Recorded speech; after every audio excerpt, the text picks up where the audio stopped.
Lo invito a que nos acompañe, a que siga usted con nosotros en este resumen de las actividades legislativas en la serie desde el Congreso, aquí desde la Cámara de Diputados en San Lázaro.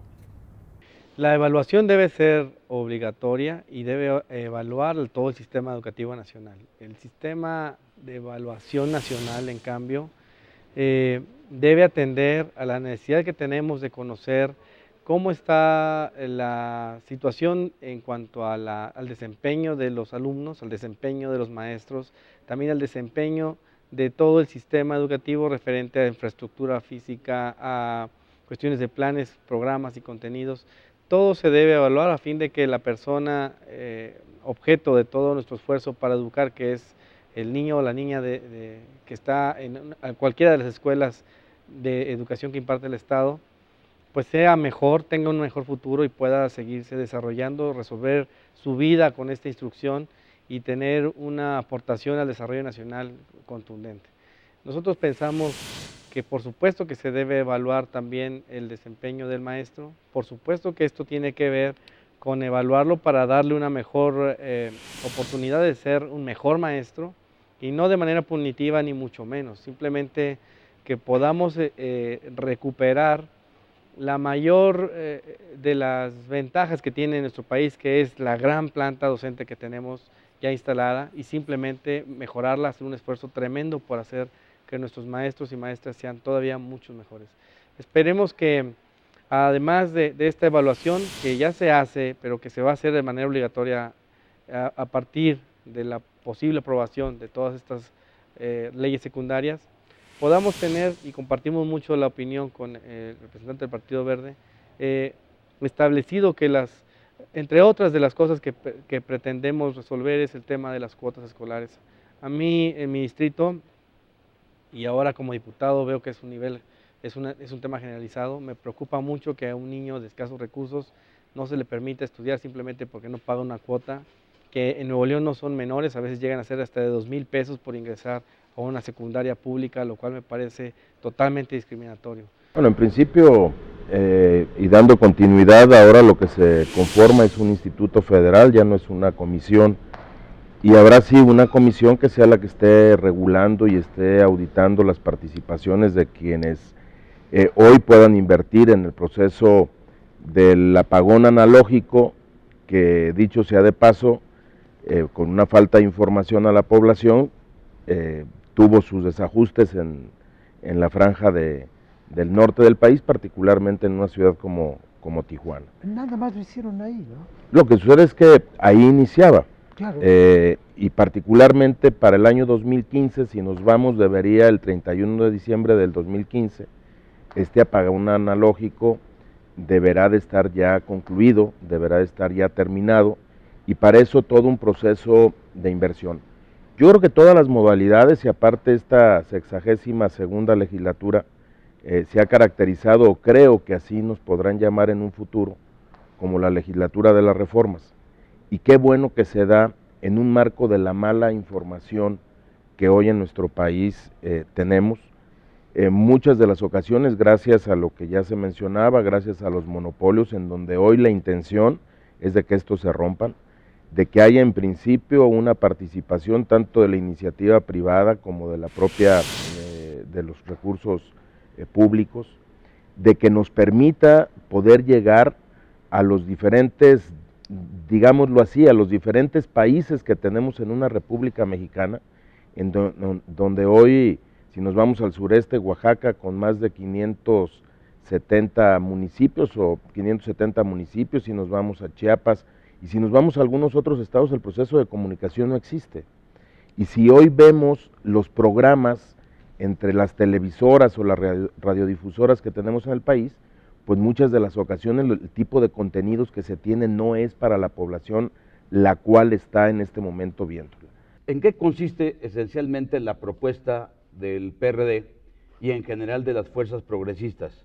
Es una propuesta orientada a darle toda una perspectiva al sector energético, a impulsar las energías renovables y hacer de Pemex el eje de una nueva política energética para el país, y rompiendo un círculo vicioso, que es, nosotros decimos que Pemex requiere apoyo externo, que requiere venir o capital privado, nacional o extranjero, para poder auxiliar a Pemex en la explotación de recursos naturales e incluso compartir la renta petrolera para efectos de poder salir. Nosotros consideramos que no. Si a Pemex le liberamos recursos, le cambiamos el régimen fiscal, le damos autonomía presupuestal y le cobramos a quienes debemos cobrarles, a quienes durante años hemos permitido, los hemos subsidiado para que se lleven y se enriquezcan, o sea, tapando el hoyo que dejaría Pemex, porque había que liberarle recursos que hoy Pemex aporta al presupuesto, liberárselos para que los invierta, parte de eso, gradualmente, no de un jalón, sino gradualmente ir liberando recursos. Se propone en principio liberarle 8 o 9 puntos de los que hoy aporta, para efectos de que eso le sirva a Pemex para invertir. Y sobre esa base, pues tiene que tapar el hoyo y hay que cobrarle a las grandes empresas que no pagan, a los grandes consorcios que hoy no tributan con la nación, pues para efectos de tapar el hoyo y entonces poder desplegar todo el potencial de Pemex. Entonces no le vamos a poder permitir a Pemex que haga eso si seguimos haciendo lo que hicimos en la época de López Portillo, desperdiciando los recursos petroleros, y en las administraciones de Fox y de Calderón, los excedentes petroleros, la mayor parte de ellos, se fueron por el caño del desperdicio, en donde no se emplearon en lo que debían y se tiraron cantidad de recursos, aproximadamente 800 mil millones de pesos. Eso no puede seguir pasando y entonces por eso nuestra propuesta es reformar, modernizar, sin privatizar la empresa. Y habrá oportunidad de explicar a detalle los planteamientos de las reformas a la ley. La protección civil requiere un esfuerzo de los 3 órdenes de gobierno. Requiere un esfuerzo compartido en el cual cada una de las instancias gubernamentales haga su papel. En esta ocasión pudimos ver cómo la Comisión Nacional del Agua hizo las alertas de los fenómenos meteorológicos que fueran pasando. Y te pongo el ejemplo de mi estado, Chiapas, que a pesar de que tenemos 57 municipios con afectaciones, no hubo ningún deceso, ¿no? El Sistema Estatal de Protección Civil del Estado, basado en las leyes en la Ley de Protección Civil del Estado y en la Ley de Protección Civil Federal, hizo pues lo que tenía que hacer, ¿no?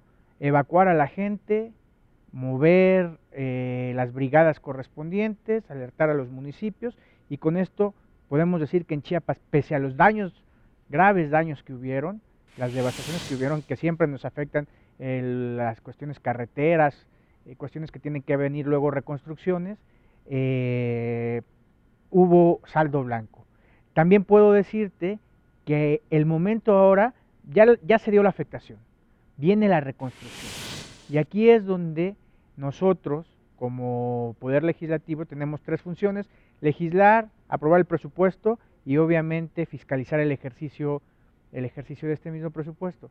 A nosotros nos tocará velar que en el presupuesto de egresos del 2014 se establezcan los recursos necesarios para poder reconstruir las zonas afectadas, pero también vigilar que estos recursos sean bajados en breve tiempo, porque la emergencia ya se dio, las necesidades ya están y ahorita la reconstrucción es necesaria.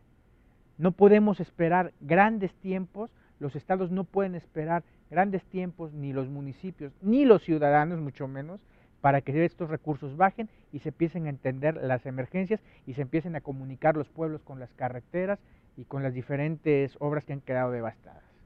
La institución debe de ser una institución sólida, que en el transcurso y en el devenir de su propia historia debe de construir, y deben de construirse los cauces para que sea más efectiva en cuanto a toda su actuación.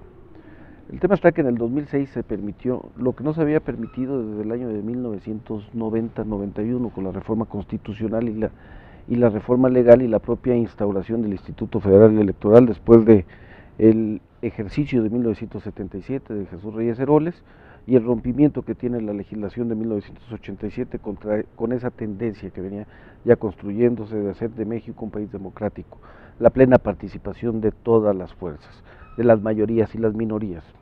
En el 2006, en un discurso histórico, el representante de un partido de izquierda habla de las mejores elecciones organizadas en la historia de México. A las 8 de la mañana, cuando se dan los posicionamientos de los representantes de los partidos políticos. A las 10 de la noche cuestionaba todo el proceso electoral. Y hay una transición que logra, por primera vez en la historia de este país, en la historia constitucional de 1917 acá, que un partido político entrega el poder a otro partido político. En el año del 2012 hay otra transición política en este país, donde también hay un cambio de estafeta entre dos fuerzas políticas distintas. Cada 6 años estamos empezando a construir de nueva cuenta, como fue en la década de los 40 y en la década de los 50, los modelos de participación que queremos. ¿Por qué no ir, sí, a las reformas que se tengan que hacer, pero ver más la participación del ciudadano en las medidas? ¿Qué ha pasado con la candidatura ciudadana? La tenemos constitucional y no la tenemos reglamentada de manera secundaria. ¿Cómo la vamos a desarrollar? ¿El referéndum? Pensar hasta en la revocación del mandato. Esas sí son figuras de democracia, esas son figuras de participación ciudadana.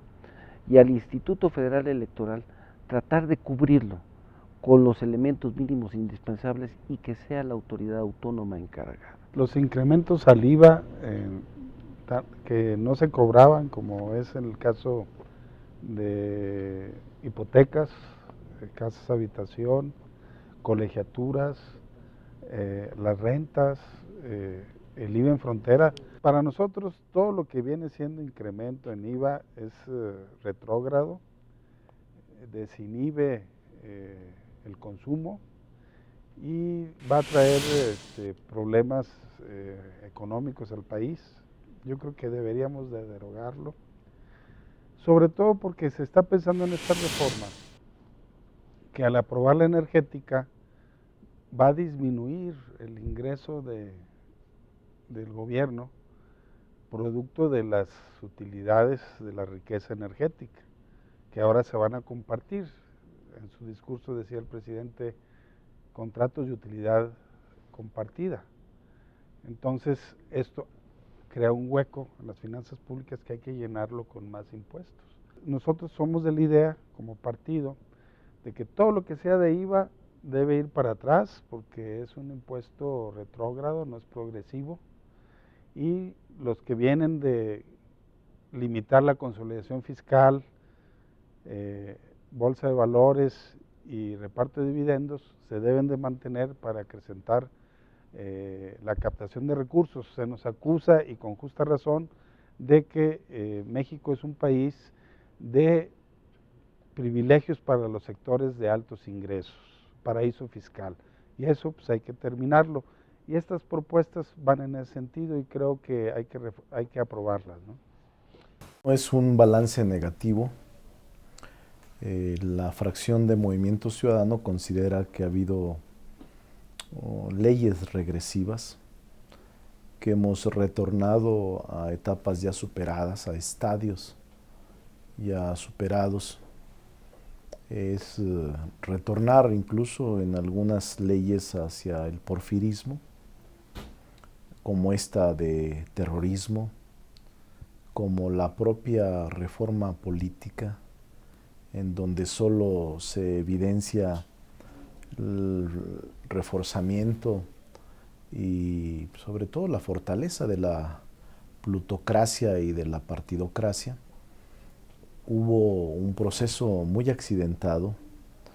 Por vez primera en la historia del Parlamento se violaron procedimientos, se apresuraron procedimientos, se atropelló la Constitución, y todo esto viene a generar un clima de ruptura constitucional.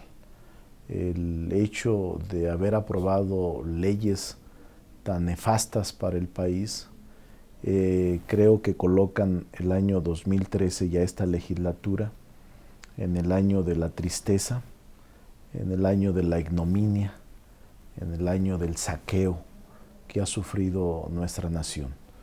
La principal regresión es la reforma energética. Esa es quizás la peor canallada. La traición a la patria más grande que haya sufrido nuestra república en este siglo. Después de Santa Anna y de su felonía, de su crimen político e histórico de la venta del territorio nacional en más de la mitad de lo que ahora es, no se compara. Quizás se compare. Ahora la venta del petróleo a extranjeros y privados se equipara a la peor traición a la patria. Creo que ese es el balance. Las leyes que fueron aprobadas en materia constitucional y en materia legal son regresivas, son autoritarias, fortalecen al centralismo político y sobre todo dan paso a una presidencia imperial, donde no hay ningún obstáculo para ejercerla con soberbia, despotismo y autoritarismo. Eso es lo que nosotros creemos que da como resultado este periodo de sesiones del ejercicio fiscal legislativo del año 2013.